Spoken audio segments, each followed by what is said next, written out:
ketularan Anies nih. Ini pengikutnya Anies emang agak susah dibilangin, biar udah tua juga susah dibilangin. Nah, susah dibilangin emang. Tuh, keras kepala kalau pendukungnya Anies, bener deh. Udah Bapak jangan deket-deket ah. Anda boleh tetap tidak menyukai saya, nggak apa-apa. Karena saya tidak membutuhkan Anda untuk menyukai saya. Saya butuh Anda untuk mari bantu bereskan kemiskinan di Jakarta. Mari bantu bereskan ketimpangan di Jakarta. Pak Anies, selama menerima keluh kesah, masukan itu, yang Bapak paling terkesan gitu ya, membekas betul gitu di hati Pak Anies pada masalah apa, Pak? Saya selalu kagum dengan ibu. Maksudnya, Pak? Ibu. Ini pernah kejadian. Ya. Saya berada di, kan kalau ada acara kumpul orang begitu banyak, terus ada panggung ya. Ya. Ada seorang ibu yang ketika saya di sana itu narik kaki saya tuh. Narik kaki saya, kemudian saya salaman. Dia ngomong suasananya kan suasana ramai. Ya. Kayak salaman lagi. Terus nggak lama lagi kemudian diulangin lagi tuh. Pak Anies dia mengungkapkan sesuatu. Jadi saya mendekat, apa Bu? Gitu. Saya cerita, Pak Anies anak saya pintar, Pak. Oh. Anak saya pintar, Pak. Ya. Selamat Bu, tapi saya miskin, Pak. Anak saya pintar, Pak. Saya miskin. Dan menceritakan anak saya itu prestasi ini di antara semua orang, Pak. Tapi kata Pak Anies, Ibu, saya minta nomornya, Bu. Oke, karena banyak orang kan? Ya. Saya minta ajudan tolong dicatat nomor ibu ini. Ya. Nomornya dicatat. Dia bilang, saya nggak bawa HP. Kata beliaunya, saya nggak bawa HP. Nomornya nggak bawa, catat nama, catat nomor. Ya. Selesai kan, saya dapat tuh nomornya. Udah, saya pegang. Saya jalan menembus masa tuh. Jumlahnya banyak sekali. Sampai di ujung, ibu itu lagi ada di situ. Dia deketin lagi. Apa? Dia berikan saya kertas. Sebuah kardus, ditulisin nama dan nomornya. Pak Anies, ini ya nomor saya, Pak Anies. Ya. Pak Anies, anak saya dulu ceritakan prestasi anaknya. 1, 2, 3. Iya Bu, nanti kita komunikasi. Kemudian kita komunikasi. Saya cuma mau ceritakan di sini. Ada 1001 cerita lah seperti ini. Ya. Tapi saya ketemu dengan pribadi-pribadi tangguh yang ingin hidup lebih baik. Dia sedang mau mengatakan, saya ingin anak saya punya masa depan lebih baik. Saya ingin anak saya yang potensial bisa berkembang. Ya. Pak Anies tolong, Pak Anies ini anak ini kamu. Oke, dia, ibu ini, begitu. Dan itu saya menemukan ibu-ibu sama yang ingin agar masa depan lebih baik. Itu saya tadi bilang, ingin pendidikan lebih baik, ingin kesehatan lebih baik, ingin kalau ada masa depan lebih baik.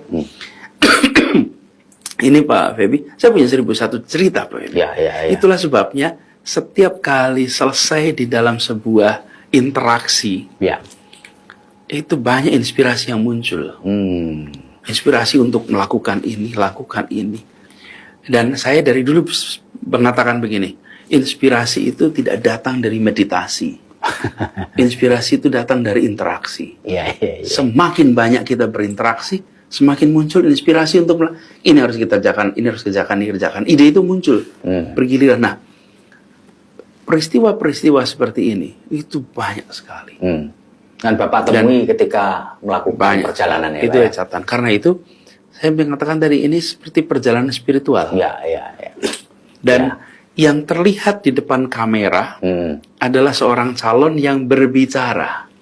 Seorang calon yang menyapa.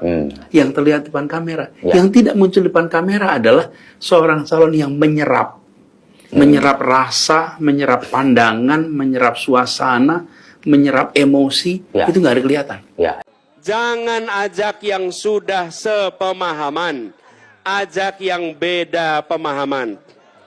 Pesan, jangan mengejek, jangan merendahkan, jangan menghina. Tidak ada orang diejek mau mengikuti kita. Tidak ada orang dihina mau mengikuti kita. Hormati, hargai, dan beri pertanyaan sederhana. Apakah biaya hidup murah atau mahal? Berasnya murah atau mahal? Pelapangan pekerjaan mudah apa sulit?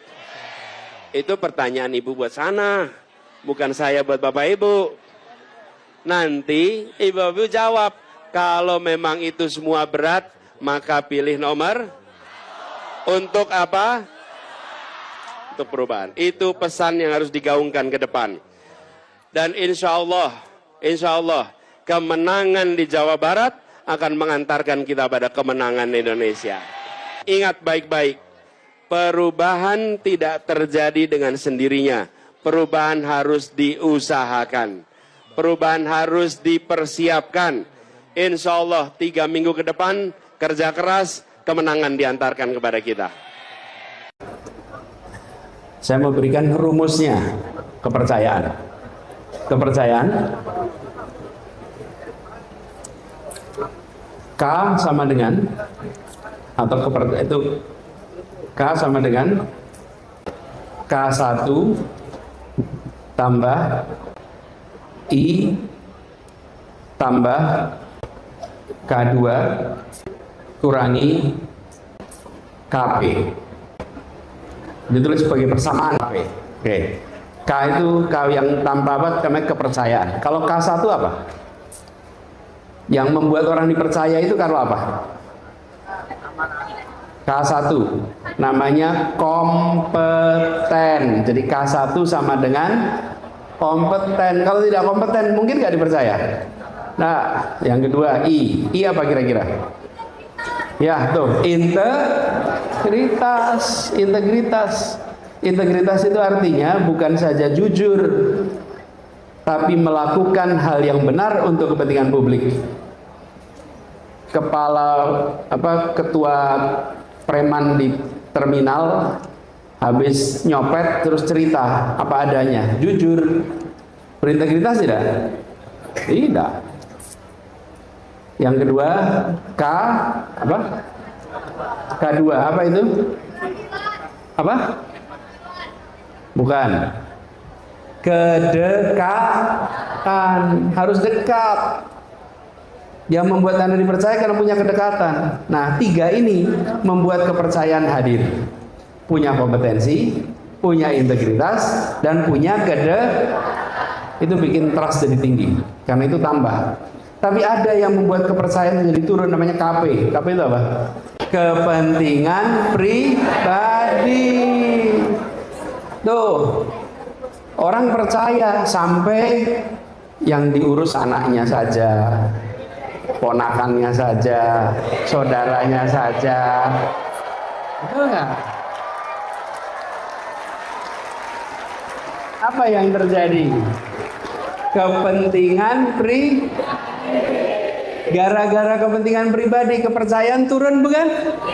Ya, walaupun kompeten, walaupun integritas, walaupun dekat, tapi kalau kepentingan pribadi yang menonjol, angka kepercayaan akan turun.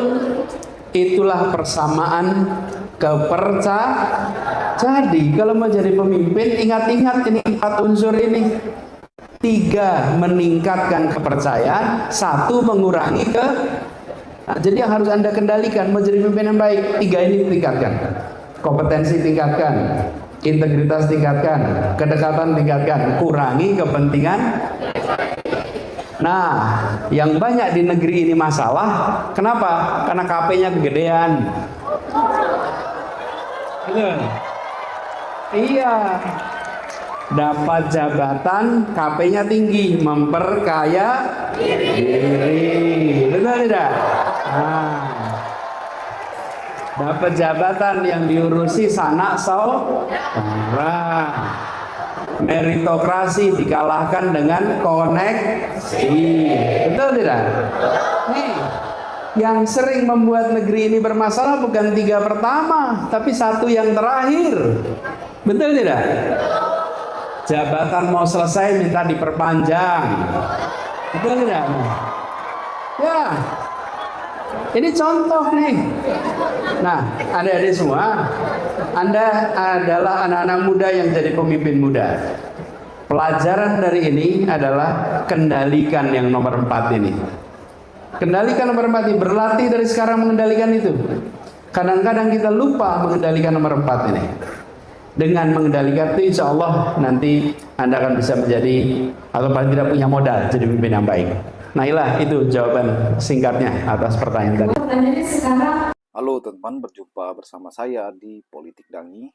kalau kita melihat bagaimana Nikita Mirzani ya yang seakan-akan jijik dengan gambar atau foto Anies, teman-teman.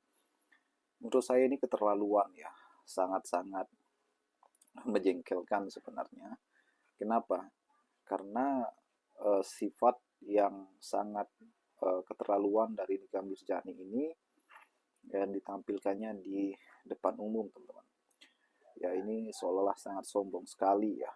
Padahal Anies Baswedan orang yang sangat luar biasa, sangat yang humanis, orang yang kalem, orang yang selalu menjaga tutur katanya, selalu menjaga wibawanya ya. Kemudian bagaimana ia menjadi tauladan ya, bekerja keras untuk masyarakat. Kalau kita tidak memilih orang ya kan, bukan berarti kita jijik dengan orangnya ya. Bukan berarti kita membenci dia ya. Ya inilah sifat yang tidak baik, teman-teman. Bagaimana Anies Baswedan selalu memberikan pelajaran bagi kita semua, bagaimana saling menghargai, bagaimana saling menghormati satu sama lain. Dan kalau kita melihat bagaimana Anies Baswedan terus bekerja untuk masyarakat sehingga membawa ia ke level saat ini ya, level presiden, teman-teman ya. Ya ini jauh berbeda dengan tokoh-tokoh lain ya. Dan kalau kita melihat juga bagaimana rekam jejak Anies yang membuat bangga rakyatnya, terkhusus di Jakarta ya, waktu beliau menjadi gubernur ya, Anies lah yang menjadi gubernur terbaik, teman-teman, di Jakarta. Bagaimana menurut kalian?